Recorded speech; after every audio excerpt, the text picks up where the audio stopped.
Pendengar Ria 897, kita akan teruskan kisah pengalaman yang tak dapat dilupakan. Rakan kita berkongsi yang bernama Solihin. Pengalaman yang tak dapat dilupakan, kisah yang diceritakan oleh Solihin. Kisah ini berlaku ketika beliau sedang memandu dari Singapura untuk ke Kuala Lumpur bersama dengan isterinya, mereka berdua. Dikatakan short way, katanya short getaway, kata beliau. Saya rasa mungkin ada terlepas satu perkataan dalam kiriman ini. Saya teruskan dengan pengalaman yang diceritakan oleh Solihin dan pendengar Ria 897. Sekali lagi peringatan kepada semua, apa jua yang anda dengar dalam rancangan ini, anggaplah semua hanya satu hiburan. Tidak ada sesiapa yang boleh mengesahkan kebenarannya. Jadi bayangkan pendengar-pendengar Ria 897, Solihin menceritakan ketika berada di Lebuh Raya Utara Selatan. Lebuh Raya Utara Selatan dalam perjalanan ke Kuala Lumpur pada salah satu hujung minggu pada tahun ini. Dan bila memandu waktu malam, kami akan memandu pada waktu malam kerana lebih selesa pada saya. Dan bila sampai itu, setidak-tidaknya terus tidak membazir waktulah. Kami boleh tidur dan bangun pada pagi nanti untuk kami sarapan, dan juga kami dapatlah kunjungi lebih banyak tempat. Tapi kalau keluar waktu petang, akan sampai malam, dah malam, dan akan membazir sedikit masa. Jadi Solihin menceritakan ketika saya sedang memandu KC, saya ingat lagi perkara ini berlaku dekat kawasan Tampoi, di mana saya nampak ada kenderaan rosak di tepi jalan, menghidupkan hazard light dari jauh. Jadi lampu kenderaan tersebut kelap-kelip KC. Jadi apa yang saya nampak dari jauh ni, walaupun saya memandu agak laju waktu itu sekitar 120 km sejam, saya berada di lorong sebelah kiri KC. Sedang memandu, apabila nampak dari jauh ada kereta yang rusak di tepi jalan. Tapi yang membuat saya terperanjat ni sebab terlampau laju saya memandu dan nampak sekejap seketika saja. Saya nak toleh ke belakang pun tak boleh sebab nanti berbahaya. Kalau kereta depan emergency brake, habis saya kalau terlambat sesaat pun. Jadi bila kenderaan saya ni semakin dekat dengan kereta yang rusak di tepi jalan tu, saya terperasan KC, di atas kenderaan tu ada perempuan sedang diri. Wanita tersebut memakai serba putih, gaun panjang warna putih, sedang berdiri di atas kereta. Saya rasa kalau tak silap ni kereta jenis Proton Saga yang lama. Bayangkan mendengar Ria 897, pengalaman yang diceritakan ketika ternampak wanita tersebut berada di atas kenderaan Proton Saga jenis lama. Jadi bila ternampak ni, saya tersentaklah seketika dan hanya boleh memandang melalui rear view mirror. Jadi KC, bila saya tengok dengan dua biji mata saya tanpa menggunakan sebarang cermin, nampak KC perempuan tu berdiri. Kenderaan saya lalu saja melepasi kenderaan yang rusak di tepi jalan. Saya pun memandang melalui cermin. Dalam sekelip mata tu KC, dekat bahagian bumbung kenderaan tersebut tidak ada sesiapa yang berdiri. Mungkin wanita tu lompat. Mungkin yang saya nampak tu adalah benar-benar kakak cantik. Tapi itulah peristiwa ketika lalu dekat kawasan Tampoi, Lebuh Raya Utara Selatan menuju ke Kuala Lumpur. Terima kasih dari Solihin yang berkongsi pengalaman kisah peristiwa beliau.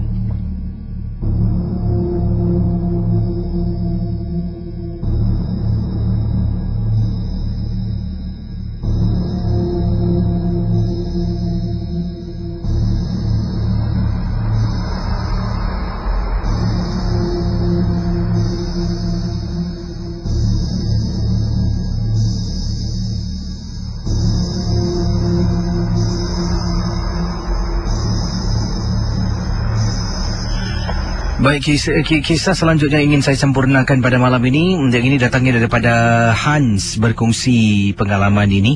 Katanya, Hans, saya pernah mendapat sejenis kayu, macam ranting kayu, tetapi ia sepanjang jari telunjuk saya.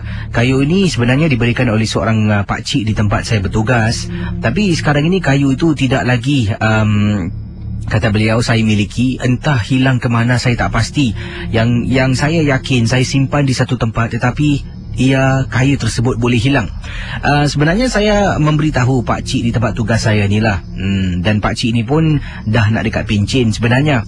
Jadi tentang hal anak saya yang sakit, tidak henti-henti sakitnya. Pada mulanya anak saya ni sampaikan masuk hospital, keluar hospital, keadaan kesihatannya semakin teruk lah dan semakin tidak terkawal, dan macam-macam sebenarnya saya dah belanjakan untuk dapatkan rawatan. Saya mohon maaf lah, saya tak boleh cerita lebih lanjut tentang apakah jenis penyakit yang anak saya alami, Casey. Memang sedih memikirkannya, tetapi bila saya meluahkan kisah sedih saya ini kepada seorang pakcik inilah yang dah nak pincin, tiba-tiba dia berikan saya sejenis kayu seperti panjangnya seperti jari telunjuk saya lah. Dan dia kata pada saya, setiap hari pagi rendangkan kayu ni dalam air putih, kemudian berikan anak minum. Dan kita jangan fikir yang kayu ni boleh tolong kita, tapi kita fikir yang bantuan ini datang darinya, dan kayu ini hanya sebagai satu tambahan saja. Jadi saya pun buatlah apa yang disuruh, Casey. Memang tidak ada perbezaan. Masih sama lagi keadaan anak saya. Malah saya terus memberi sampai isteri tegur, "Bang, abang kasih minum air kayu ni bang, anak kita masih sama bang. Abang buat apalah bersusah payah, buang sudahlah bang." Jadi saya kata pada isteri, mungkin kita tak nampak perubahan. Mungkin dalam badan anak kita ni ada perubahan yang kita tak boleh lihat. Kita harus katanya kita harus yakin yang apa yang kita ikhtiarkan mungkin akan mujarab satu hari nanti.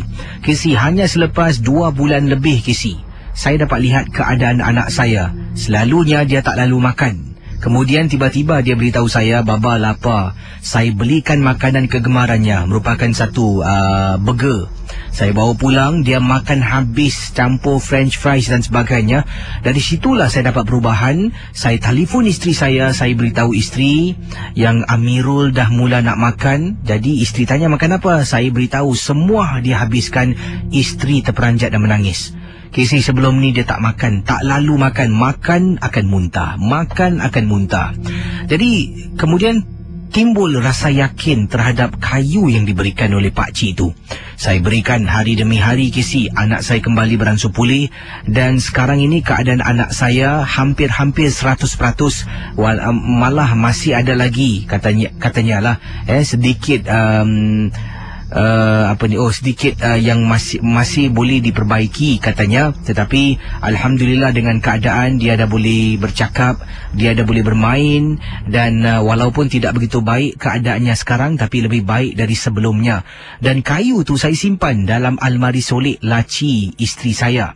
Dan saya ingat lagi, bila ada seorang anak rakan saya yang sakit, saya nak berikan kayu tersebut pada beliau. Bila saya buka laci almari solik isteri saya dapati kayu tu hilang. Saya tanya pada isteri pun tak tahu, dan isteri kata tak pernah pun sentuh kayu yang suami saya sebutkan. Saya sebutkan, kata beliau. Dan dikatakan di sini, akhirnya saya tak tahu sampai sekarang ke manakah kayu yang diberikan kepada saya itu hilang. Pakcik yang berikan kayu pada saya tu dah pun meninggal dunia, Casey, dan perkara ini dah berlaku beberapa tahun yang lalu. Terima kasih dan selamat tengah malam, Casey. Bersama dengan saya, Razmi. Apa khabar? Selamat pagi. Selamat pagi, Hafiz. Ya, orang West Coast Ya, saya. Ada pengalaman tentang apa, Razmi? Okey, saya ingin actually share this experience pasal arwah adik saya lah. Silakan. Okey, at that point of time was 6 years ago. Masa tu kami sekeluarga tinggal dekat Bukit Batok, daerah Bukit Gombak. So adik saya actually sebelum arwah adik saya lah, sebelum dia meninggal tu dia ada sakit jantung. So dia share the same room dengan saya. Jadi on the day, a few days before dia sakit masuk hospital, dia selalu will wake me up bila tengah-tengah malam, cakap, "Bang, nenek tu selalu ada kat situ, kenapa So saya pun macam tanyalah, nenek mana? Cakap tu nenek tu, cakap terus saya pun tanya dia, cakap, "Adik nampak nenek mana?" Cakap, "Oh, tu nenek tu yang kat situ, muka dia macam buruh je." So saya pun tak ambil kisahlah sangat. Jadi bila after a few days, sama juga, then after that dia masuk hospital. After dia masuk hospital tu, bila dia meninggal tu, bila nurse nak angkat dia, kita found out that dekat belakang badan dia tu ada macam kumpul macam rambut lah, macam rambut-rambut yang dah beruban tu.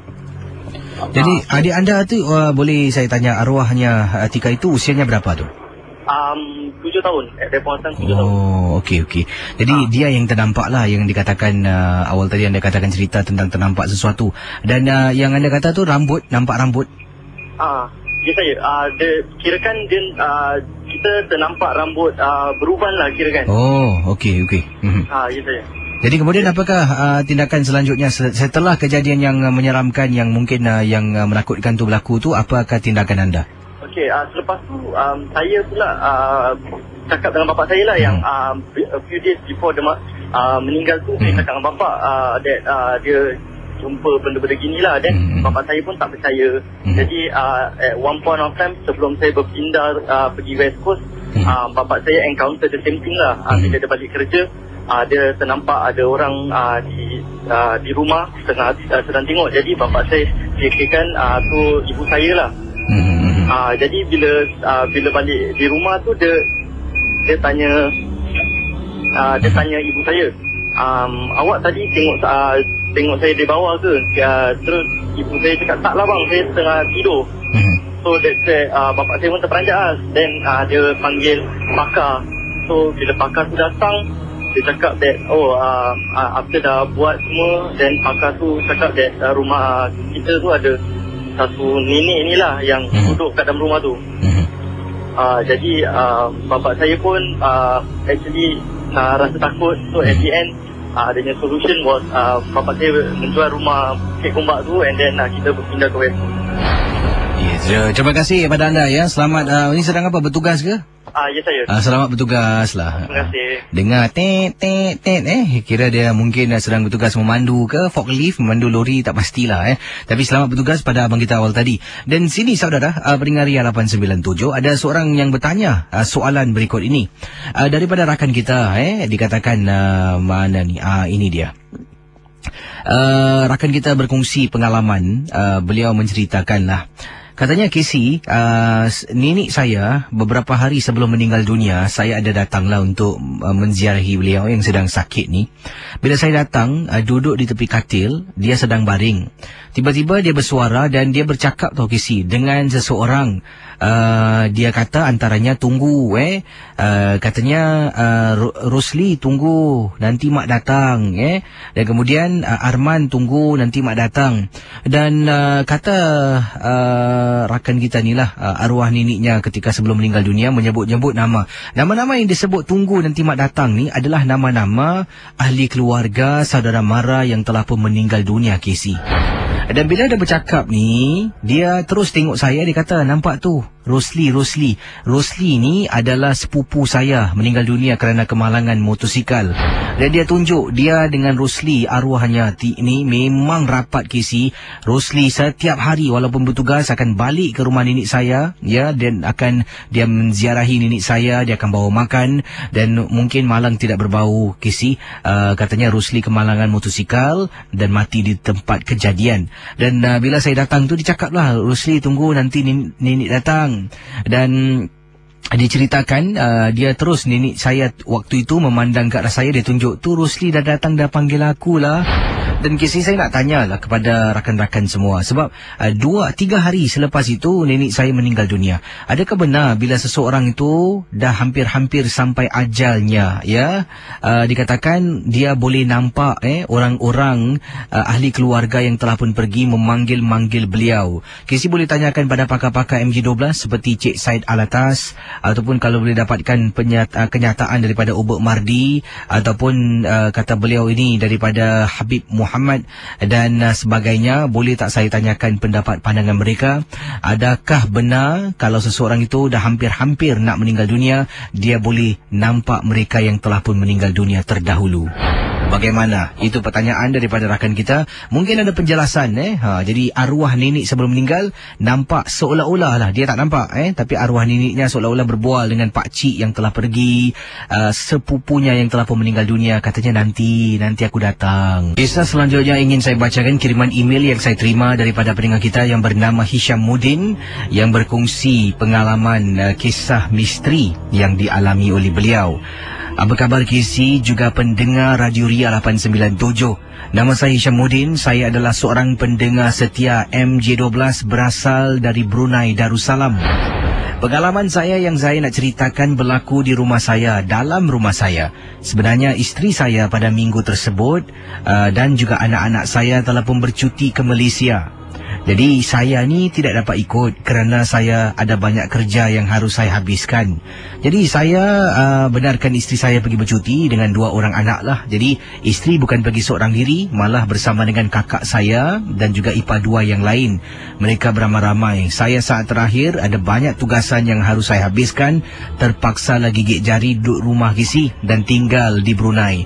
Jadi katanya Hishamuddin, pengalaman yang ingin saya ceritakan. Saya ingat lagi waktu tu isteri saya berangkat. Bila dia berangkat ke lapangan terbang sekitar pukul 5 lebih petang KC. Saya pun menghantar isteri saya keluar rumah sebab kenderaan dipandu oleh abang ipar saya lah. Jadi dia naik kenderaan dan menuju menghala ke arah lapangan terbang. Kemudian saya masuk balik dalam rumah. Jadi 5 lebih itu dia dah keluar. Saya pun dah sebelum itu dah menunaikan solat asar. Saya pun rasa penat, malam nanti nak buat kerja. Sambil tu mendengar rancangan MJ12, saya pun kata tak apalah, tidur sekejap. Saya naik ke atas bilik saya di tingkat 2 KC dan saya lelapkan mata. Saya sebenarnya dah kunci jam. Nak bangun pukul 7 malam sebab nak solat maghrib dan makan malam. Jadi sedang saya tidur ni, entah macam mana KC, tiba-tiba tubuh saya rasa berat tau. Saya nak terbangun tak boleh bangun dan saya macam tak tertengok jam yang ada di hadapan saya, malah telefon saya pun tidak berbunyi. Saya rasa hairan dan pelik sangat-sangat. KC nak tahu tak, saya tidur dan tidur, sadar saja dah pukul 11 lebih malam KC, saya terperanjat dan tersinta. Rasanya macam menyesal sebab ketinggalan untuk menunaikan solat maghrib. Saya tak rasa saya tak tahu macam mana saya tak boleh bangun dan jam pun saya dah kunci mengikut jadual yang saya tetapkan awal tadi. Jadi saya rasa pelik tau KC, kenapa agaknya dan beberapa kali tu bila nak bangun seperti saya ni ditahan tau KC dan disuruh tidur dan terus tidur. Itulah jam 11 lebih malam tu baru saya terbangun untuk mendengar rancangan KC dan juga dapatlah saya melakukan solat, iaitu solat solat isyak. Solat isyak dan juga dapatlah saya qada solat maghrib. Dan KC, gangguan itu bukan saja setakat ketika saya tidur. Bila saya sedang mendengar rancangan KC, iaitu di bilik study room. Saya ada sebuah bilik ini dikhususkan untuk buat kerja-kerja sekolah anak dan juga kerja-kerja pejabat saya. Saya sedang duduk sambil mendengar rancangan MJ12. 2 kali saya rasa di belakang saya ada seperti isteri saya lalu depan pintu. KC, saya dapat rasakan walaupun tidak nampak dengan jelas, tapi saya rasa macam ada orang lalu di belakang saya. Sampaikan saya tak sedap hati, saya sengetkan meja saya supaya bila saya duduk tu saya akan nampak depan pintu bilik di mana saya sedang membuat kerja saya KC. Jadi itulah pengalaman yang tak dapat dilupakan. Dan katanya di sini yang menghairankan macam mana agaknya jam yang dikunci dah letak loceng KC tidak berbunyi dan saya ni seolah-olah dah nak bangun tapi setiap kali nak terbangun akan tidur balik. Nak terbangun akan tidur balik. Terima kasih Hishamuddin, peminat MJ12 dari negara Brunei Darussalam. Saudara, kisah-kisah yang bakal anda dengar dalam Misteri Jam 12, anggaplah ia hanya satu hiburan. Tidak ada sesiapa yang boleh menyesatkan kebenarannya. Kalau anda rasa takut, perlahankanlah suara radio anda. Misteri Jam 12, hanya satu hiburan. Pendengar Ria 897, ya, ada mungkin mengatakan kalau ini khususnya pada waktu pagi. Kalau kita malas nak bangun waktu pagi tu kan, dikatakan setelah sekian-sekian waktu kita akan kena selimut lah. Selimut syaitan dipanggil Jadi bila kena selimut syaitan tu, dia akan membuat kita terus tidur terlina dan tak nak bangun-bangun untuk mungkin melakukan kewajipan dan mungkin beribadah. Selain dari itu juga untuk mencari rezeki lah. Jadi dia selimut tidur. Adakah mungkin Hishamuddin terkena selimut syaitan? Ya, dia kata tidur, syok, seronok sangatlah. Wah, tidur sedap Tahu-tahu sadar pukul 11 lebih malam. Yang hairan MG12 tak terlepas pula Jangan-jangan dia kata tidur, lepas ni dengan MG12 tidur. Ingat apa jual MG12 hanya satu hiburan.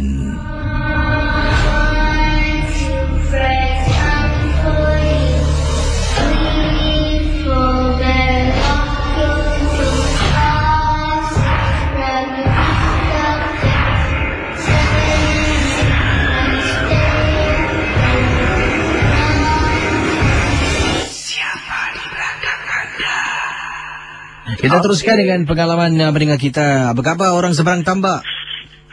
Ya, saya khabar baik. Ya, jadi Arif Ya, saya. Ya, Arif, mungkin anda ada pengalaman-pengalaman yang ingin diceritakan yang berlaku di seberang tambak ni. Sebelum tu, saya nak tanya anda pernah kunjungi rumah-rumah ke factory usang ke yang kosong ke di Malaysia? Pernah ada masuk dalam ke adventure? Saya ni pergi macam gitu tak pernah lah. Tapi dengar cerita daripada kawan-kawan tu pernah lah. Jadi di kawasan rumah anda ada tak tempat-tempat yang dikatakan ini dikatakan lah benar atau tidak, tak tahulah yang seram, yang keras ada?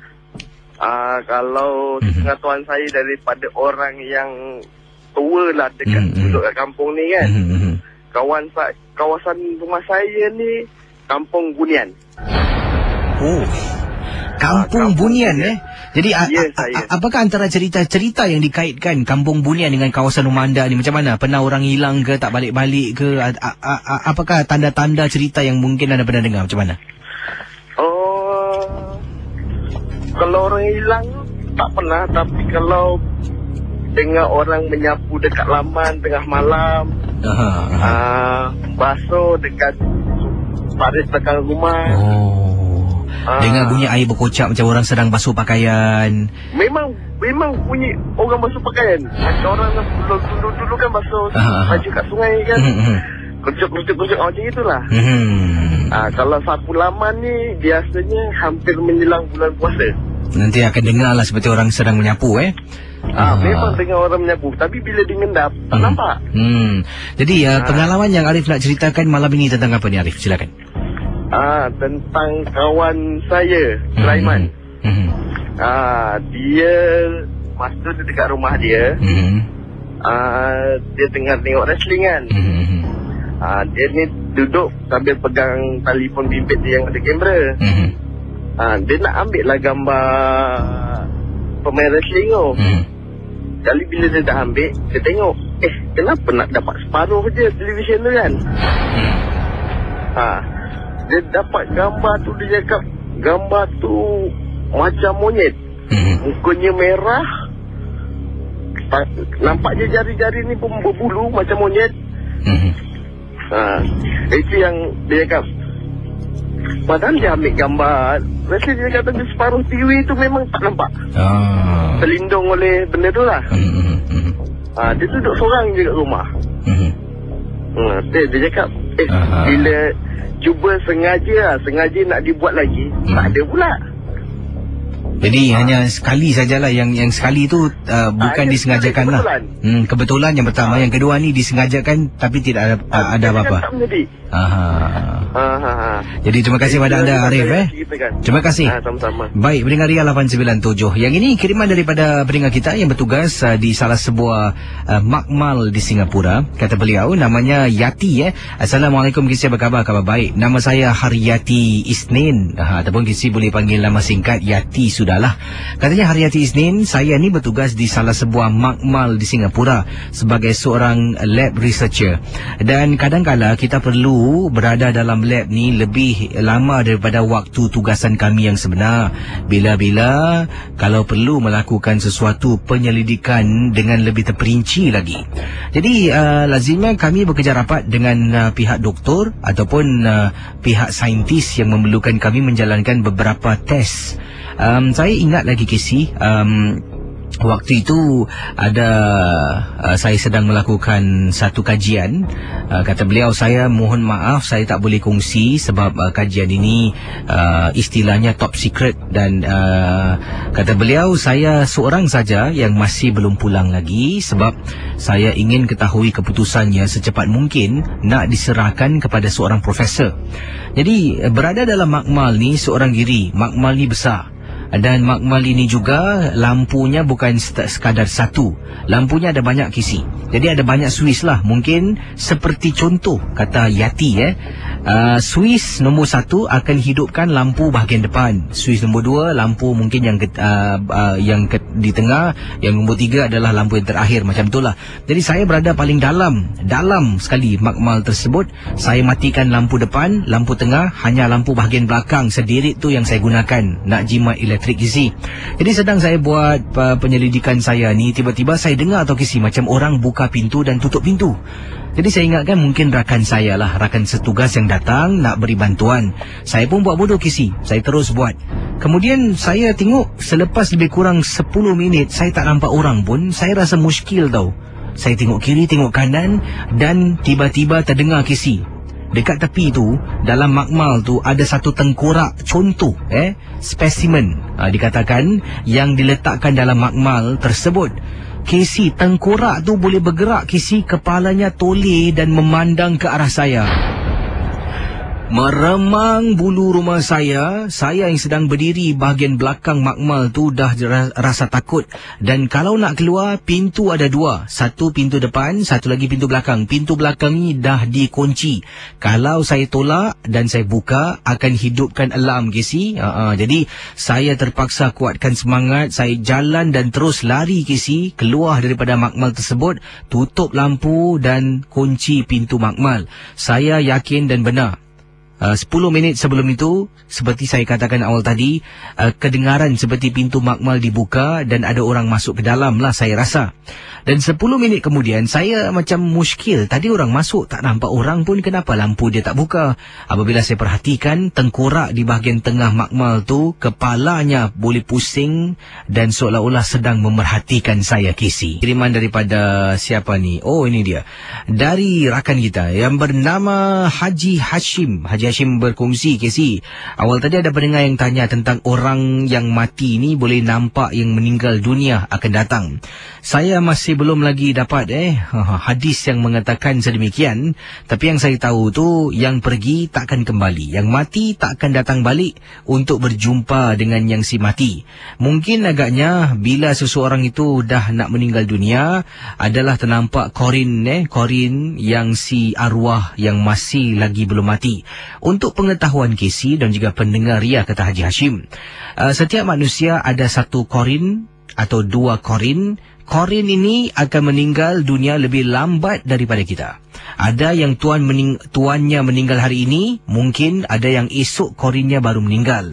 Ada yang hari ini meninggal mungkin sebulan, 2 bulan. Ada yang sejauh lebih kurang 80 tahun, 20 tahun pun ada yang masih tetap hidup. Jadi saya rasa mungkin yang dinampak itu korin yang telah pun pergi. Terima kasih. Hanya pendapat pandangan saya sahaja. Jadi itu dah. Yang lain, terima kasih bagi anda yang sedang bersama dengan kami. Ini kiriman yang saya terima datangnya daripada Kak Nurli. Kata Kak Nurli, Casey, kakak ada seorang anak bujang dan juga 2 orang anak gadis. Pengalaman kakak ini tentang anak bujang kakak lah. Adiknya pernah tanya kepada abang, katanya, bang, tak seram ke berlari-lari anak ataupun jogging lah waktu malam macam ni? Anak kakak ni Casey, dia adalah salah seorang ahli tentera dan Dia suka sangat jogging ataupun berlari-lari anak pada waktu malam. Rumah kakak ni nak diceritakan di kawasan Bukit Batok, dan tahu-tahu ajalah kalau dia berjogging ni, berlari-lari anak ni di kawasan mana. Jadi adiknya pernah tanyalah ketika kami sedang duduk, dan dia hanya ceritakan, buat apa nak takut, kita jogging je apa, mana zaman sekarang ada hantu. Kau pernah dengar ke orang mati kena cekik hantu? Dan Casey, ternyata anak saya ni seolah-olah waktu itulah saya rasa macam bongkak lah. Saya menegur, jangan cakap macam tu, jangan suka cakap terlepas, nanti kau dah kena kau baru tahu. Alamak pun sama jugalah. Casey, kebetulan Casey, dia suka lari-lari anak ni, 1 minggu dia akan buat 3 kali. Dia akan bermula pada hari Selasa, kemudian diikuti dengan hari Khamis, dan hari Jumaat dia akan jogging. Jadi pada minggu tu saya tengok dia duduk rumah tak keluar jogging tau Casey. Saya pun rasa hairan, sampaikan pada hari Rabu tu lah saya tanya pada anak saya, pada hari Khamis tu saya tanya pada anak saya, hari ni tak jogging, semalam tak jogging, hari ni tak jogging, kenapa dengan anak mama? Kemudian dia diam tau Casey, dia tak nak cakap. Kakak tanya lagi, akhirnya dia beritahu, minggu lepas, hari Khamis minggu lepas, bila dia jogging dekat salah sebuah kawasan di Bukit Batok ni, di belakangnya ada sesuatu yang kejar dia Casey. Dalam keadaan ketakutan, dia nampak ada perempuan ni, perempuan tua, makcik tua kejar dia dari belakang. Yang menakutkan, makcik ni dalam keadaan bongkok, badannya bongkok, tapi bila dia kejar laju membuat anak saya lari lintang pukang Casey. Kerana keadaan makcik tu memang cukup menyeramkan, dan dia dapat rasakan tiba-tiba rasa seram. Sebelum ini tidak ada perasaan yang menakutkan seperti mana yang dia alami pada hari Khamis yang lalu, katanya anak kakak lah. Dan bila kakak dengar, kakak pun kata, itulah lain kali kan dah cakap, nak cakap apa-apa jangan terlepas. Anak cuma diam, tapi mungkin seketika sajalah perasaan takut. Sekarang ini dia hanya jogging juga waktu malam, tetapi lebih pada kawasan-kawasan kejiranan lah, di kolong blok dan di tepi-tepi jalan. Dia tak pergi lagi dekat park yang dia selalu suka ke sana. Terima kasih dan selamat malam Casey. Baik saudara, kalau ingin hubungi saya tolong ke udara, dan kalau boleh jangan segan nak ke udara ya. Sekali lagi saya berikan peringatan kepada anda semua. Kita bersama dengan rakan kita. Hello, selamat pagi. Hello. Hai, siapa tu? Assalamualaikum. Waalaikumsalam warahmatullahi. Siapa bercakap ni? Saya Yati. Yati, panggilan dari mana Yati? Pada Tempine. Dan Yati ada pengalaman misteri macam mana ni yang anda nak ketengahkan? Silakan. Ini saya nak cakap pasal adik saya. Kenapa dengan adik anda? Saya sakit dah lama Casey. Jadi apa yang berlaku ni? Dah beberapa tahun dah dia sakit, tapi dia pergi doktor, pergi check-up semua tak baik-baik lah kan. Habis dia cakap, doktor bilang dia tak ada sakit. Tapi saya nak tanya pendapat Casey. Pak Radin kan selalu kadang telefon Casey kan. Boleh tak Casey kasih saya nombor telefon Pak Radin? Nanti kalau Pak Radin hubungi, saya akan beri nombor anda pada beliau, boleh tak? Boleh. Sekejap ya. Dan teruskan dengan pengalaman anda. Silakan 669-11897. Daripada siapa ni? Rakan kita bernama mana ni? Ini dia, Saiful. Apa khabar Casey? Khabar baik ya. Terima kasih kerana bertanya. Saya Saiful dan saya adalah seorang pendengar MG12. Saya ni rakyat Malaysia Casey, tapi sekarang dah menetap di Australia. Jadi saya pun menceritakan dalam kiriman email beliau kepada saya. Beliau dah berpindah lah rakyat Malaysia, dan sekarang ini menjadi penduduk tetap di Australia. Pengalaman yang saya nak ceritakan apabila baru-baru saya berpindah ke sini, dan saya pernah beberapa kali berbual dengan jiran sebelah. Malah jiran sebelah ni adalah seorang wanita tua, orang tempatan, rakyat tempatan yang dah tua, dan entah macam mana boleh tergerak hati untuk befriend ataupun untuk berkawan dengan jiran sebelah ini.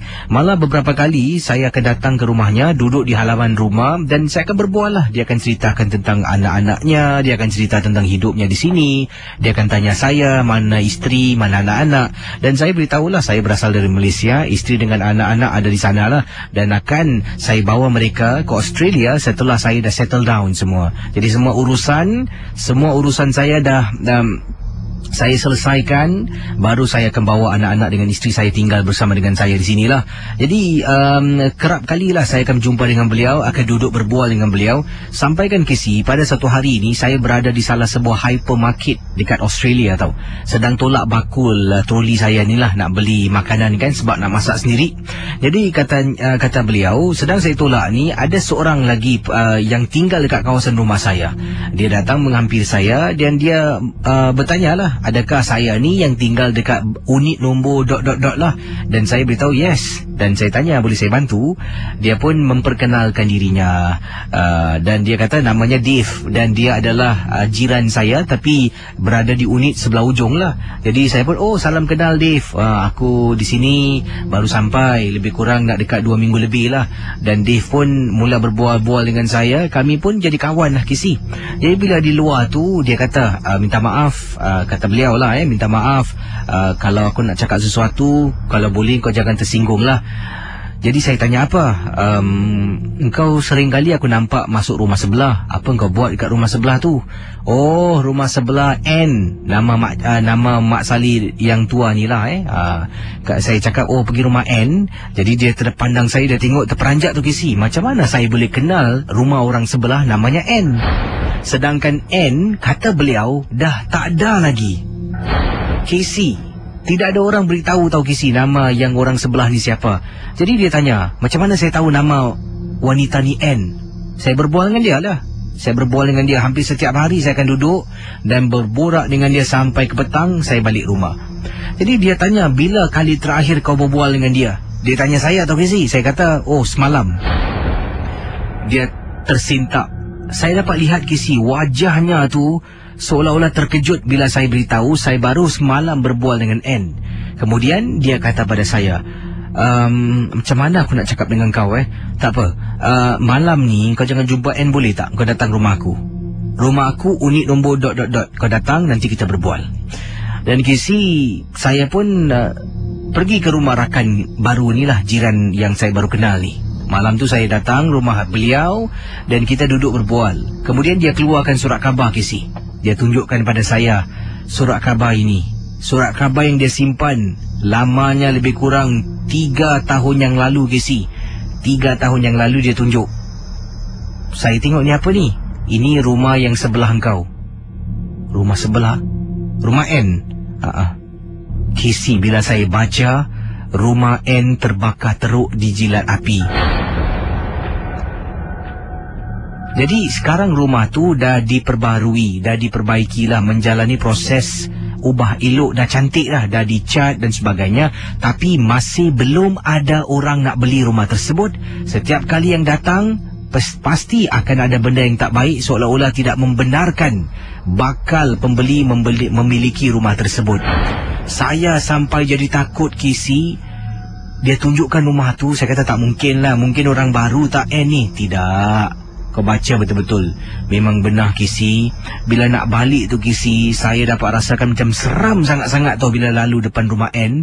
Dan bila tengok rumah tu sekali lagi, memang cantik, tapi memang dah kosong, tidak ada orang Casey. Bayangkan pendengar. Saudara, kisah-kisah yang bakal anda dengar dalam Misteri Jam 12, anggaplah ia hanya satu hiburan. Tidak ada sesiapa yang boleh mengesahkan kebenarannya. Kalau anda rasa takut, perlahankanlah suara radio anda. Misteri Jam 12, hanya satu hiburan. Okey pendengar, kita akan berehat seketika. Kita kembali selepas pesanan-pesanan berikut ini dengan seorang pemanggil di hujung talian. Silakan. Saudara, hari ini MJ12 International. Ya, awal tadi kita dengar kisah daripada Brunei, kita dapat dengar kisah dari seberang tambak, juga kisah dari Australia, dan lebih banyak lagi kisah pengalaman. Kalau ada rakan-rakan di seberang, boleh hubungi saya lah. Kalau tidak, tak apa, kita akan tetap teruskan MJ12 sampai jam 1 ataupun 2 pagi ini nanti. Waktu sekarang 1.41 minit pagi. Selamat pagi Singapura, selamat pagi Malaysia, selamat pagi Indonesia, Brunei, dan selamat pagi dunia. Hello, selamat pagi. Siapa bercakap ni? Assalamualaikum Isi. Waalaikumsalam warahmatullahi. Siapa ni? Nama saya Hashim. Hashim Ini bukan Haji Hashim yang SMS tadi Bukan. Jadi bukan. Hashim, pengalaman anda tentang apa ni? Saya seorang meninggal di Woodlands. Oh, jadi orang Woodlands ada pengalaman yang ingin dikongsi sama tentang apa? Ya, ini saya nak bilang ni ni kisah ni agak aneh. Saya rasa tak pernah terjadi pada seorang yang Melayu lah. Pada saya ni terjadi 2 tahun yang lalu apabila saya berumur 12 tahun.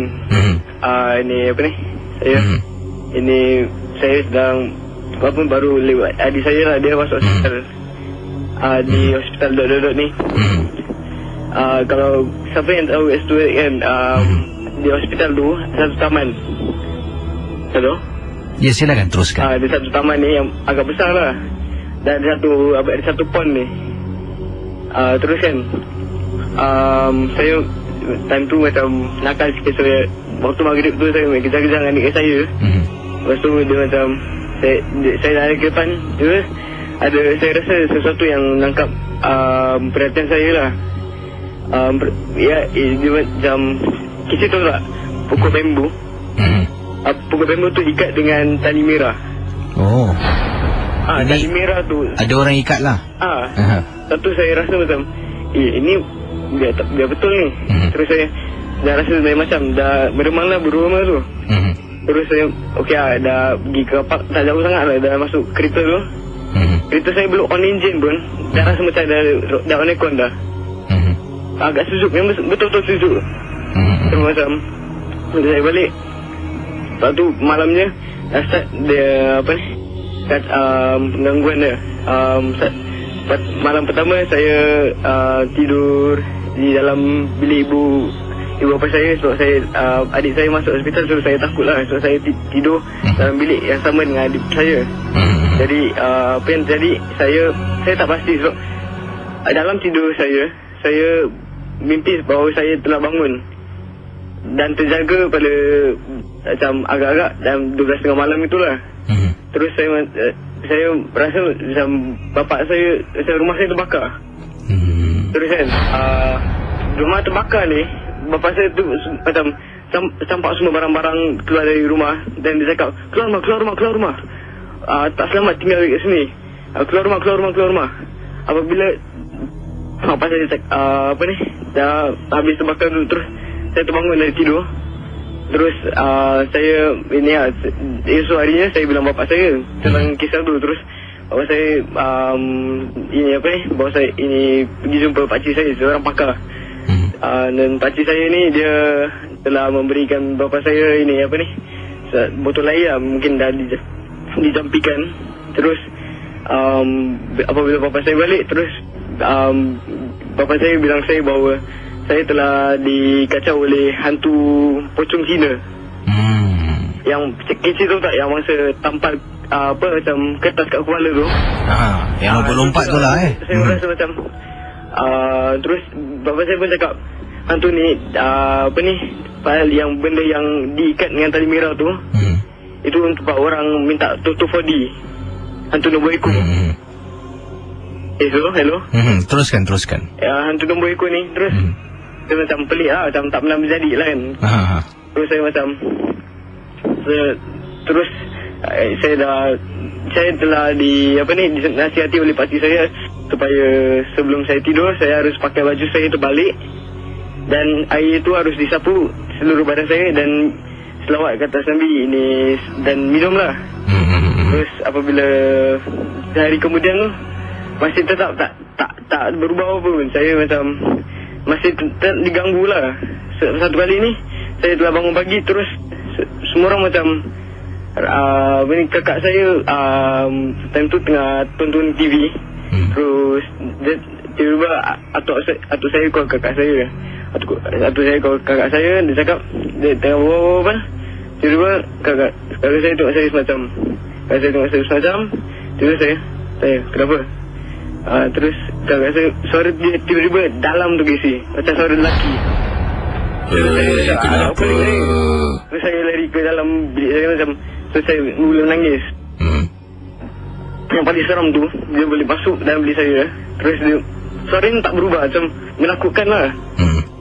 Saya terus malamnya tu saya tetap macam ikut nasihat pakcik saya. Terus ini saya macam ini ikut nasihat pakcik saya, terus saya dah kembali pulih lah. Terus kali ni pernah family saya ni buat macam family picnic. Dan terus macam saya macam tak tahu lah, bila dah pukul 11 malam ni, pasal saya dah plan nak overnight ke sana dengan saudara saya. Terus tiba-tiba kan, ini saya meremang dulu rumah saya. Betul, malam tu agak pelik lah. So saya rasa macam ada benda yang mengquery saya lah. Okey, dah tu lah cerita saya. Saya nak tanya sesuatu. Adakah betul lah ada hantu nombor ekor? Hantu nombor ekor. Nanti kita tanya pendengar. Terima kasih siapa nama anda sekali lagi? Nama anda? Zul. Terima kasih Zul. Baik, kita teruskan. Mungkin ada yang boleh jawab pertanyaan Zul. Hantu nombor ekor banyak hantu nombor ekor. Apa tak banyak pula? Memang ada ramai hantu nombor ekor. Awak tengoklah nanti hari Sabtu Minggu semua beratur panjang. Okey saudara, kita akan teruskan dengan kisah pengalaman anda dan macam-macam pengalaman yang saya terima. Ada juga di sini daripada pendengar kita. Wah, ini baru masuk email ni dan saya nak bacakan sebab beliau kisahnya berada sekarang ini daripada Encik Herman. Assalamualaikum KC. Waalaikumsalam. Nama saya Herman dan pengalaman yang saya nak ceritakan ni, sebelum tu saya ni kirimkan email. Saya berada di Bangkok. Dah 2 tahun saya duduk sini sebab syarikat saya hantar untuk bertugas di Thailand, Bangkok ni lah. Jadi Cik Herman menceritakan pada mulanya KC, saya sebenarnya bila datang sini tidak tahulah adat istiadat orang tempatan. Dan saya terlihat di hampir setiap bangunan ada macam sebuah tempat berhala, tempat mereka sembah lah, yang merupakan sebuah rumah kecil. Dan di rumah tu akan diletakkanlah kuih muih, buah-buahan, ada joystick dan sebagainya. Jadi saya pada mulanya tidak tahu sebenarnya apakah tujuan rumah kecil di setiap bangunan. Rumahnya, bumbungnya kelihatan seperti sebuah kuil. Sampailah pada satu hari apabila saya berada di apartmen saya ni. Daripada apartmen saya tak tinggilah, tingkat 4. Saya di lantai 4 ni, saya sedang berada di balkoni sambil memandang ke arah luar. Dari mana saya berdiri ni nampak pintu keluar masuk lah, iaitu main gate ke apartmen yang saya tinggal. Depan main gate apartmen ni ada tempat yang dikatakan tadilah rumah kecil. Dan depan rumah tu KC, kelihatan seperti ada seorang mungkin homeless lah, mungkin peminta sedekah sedang makan kuih yang diletakkan di depan rumah kecil tu lah. Dalam hati saya ni kesian tengok keadaan di sinilah. Ada yang miskin, yang susah-susah sangat, yang hidup senang tu senang sangat. Jadi saya pun katanya di sini nak turun ke bawah sebenarnya, nak bawa duit bersama, nak sedekahkan pada orang tu lah. Jadi saya pun pergi ke bilik saya ambil duit dan turun ke bawah. Kebetulan tempat berhala tu betul-betul tepinya adalah guard room, di mana ada 2 pengawal keselamatan sedang bertugas dan duduk di dalam bilik tersebut. Jadi saya pun ke hadapan dan saya berbual dengan wanita yang sedang makan tu lah. Saya panggil, excuse me, hello, excuse me. Saya tunjukkan duit, tapi dia tak layan KC. Dia tetap makan. Dan tidak indahkan saya yang memanggil dia beberapa kali. Saya panggil lagi, excuse me, hello, excuse me. Tak layan juga KC. Akhirnya saya pun tinggalkan kawasan itu. Saya ternampak pula sedang nak lalu ni ada 2 pengawal keselamatan. Jadi saya buka pintu dan saya kata, excuse me. Mereka pun menjawab, yes sir, can I help you? Salah seorang bertanya pada saya. Saya kata, aku ada duit ni, aku nak sedekahkan pada yang kat depan tengah makan tu, kau boleh kasih tak? Jadi dua-dua ni menjenguk KC luar tingkap. Kemudian dia tengok saya, sir, there's no one in front. Saya pandang balik KC, memang depan tu tak ada orang KC. Mustahil wanita tu boleh lari. Sebab apa? Kiri kanan hutan, depan tu lorong lurus, barulah sampai main road. KC, saya nampak dengan jelas. Kemudian saya kata, never mind, it's okay. Dan beberapa hari itu saya bertanya dengan salah seorang rakan setugas di tempat saya bekerja di Thailand ni tentang rumah itu. Teman saya mengatakan hampir setiap bangunan dan setiap rumah, depan rumah mereka ada rumah kecil yang didirikan. Jadi saya tanya apakah tujuannya. Katanya di Thailand orang-orang Thai ni percaya banyak roh-roh sesat yang tinggal, dan juga ada yang mempunyai roh-roh daripada alam yang lain yang wujud yang mereka tak boleh lihat. Jadi bila kita masuk dalam sebuah rumah, tinggal dalam rumah tersebut, roh-roh ni terpaksa keluar. Jadi bila mereka dihalau, mereka tak ada tempat tinggal, mereka akan datang balik dan mengganggu ahli keluarga yang mengambil tempat tinggal mereka. Jadi sebab itulah mereka dirikan rumah kecil tu sebagai pengganti rumah roh-roh yang dihalau daripada bangunan yang kita tinggal. Itu dia kisah daripada seorang rakan Wah, hari ini MJ12 sampai ke Bangkok nampaknya. Herman bertugas di Thailand. Wah, jadi inilah, ada di antara anda mungkin ada suami, anak-anak, mungkin saudara mara yang bertugas di luar negeri lah. Ya, mungkin ada yang jauh jauh sangat-sangat lah. Semoga mereka dalam keadaan yang baik, yang sihat dan sentiasa bertanya khabar, itu penting sekali. Hello, selamat pagi. Hello. Ya, selamat pagi. Hello. Ya, siapa tu? Ya, di sini Kak Jamila. Jamila, panggilan dari mana Jamila? Taman Jurong. Orang Taman Jurong. Jadi Jamila ada pengalaman tentang apa ni? Untuk malam ini saya tidak ada berpengalaman apa-apa kes. Tapi dari setiap hari saya mendengar misteri jam 12, saya selalu mendengar keluhan orang yang sakit.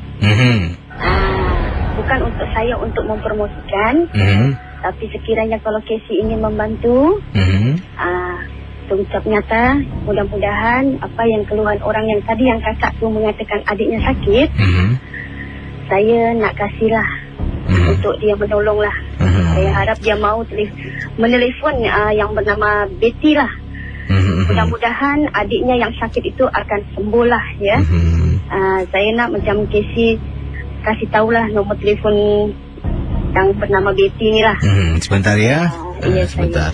Okey, mendengar Ria 897. Saya rasa masa pun tidak mengizinkan. Dah pun masuk pukul 21 pagi. Terima kasih pada semua.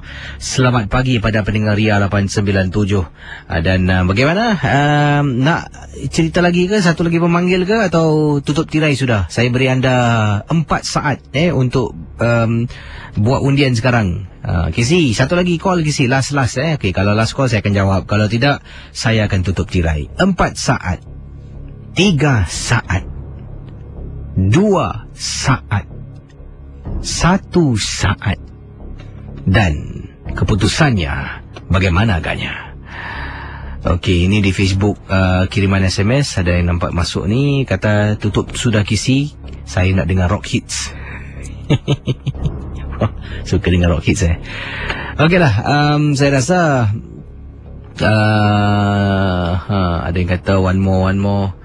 Baiklah ini mungkin kita jawab panggilan lah yang terakhir ni. Harap-harap itulah Hello, selamat pagi. Hello Ria. Hello. Tak ada orang nampaknya. Pemanggilan terakhir tak nak bercakap. Ini sudah jadi satu kes kronik. Baik, dengan itu saya tutup tirai. Saya dah cuba tadi jawab panggilan, tapi nampaknya dia tidak bersuara. Dan saya jumpa anda hari Isnin. Ya, hari Isnin. Esok saya bertugas lah. Hari ini hari Sabtu saya bertugas pukul 2 petang. Hari Isnin bertugas, hari Selasa bertugas, dan hari Rabu saya akan bercuti. Bercuti panjang lah dan doakanlah yang terbaik. Terima kasih. Selamat berhujung minggu dari saya. Siapa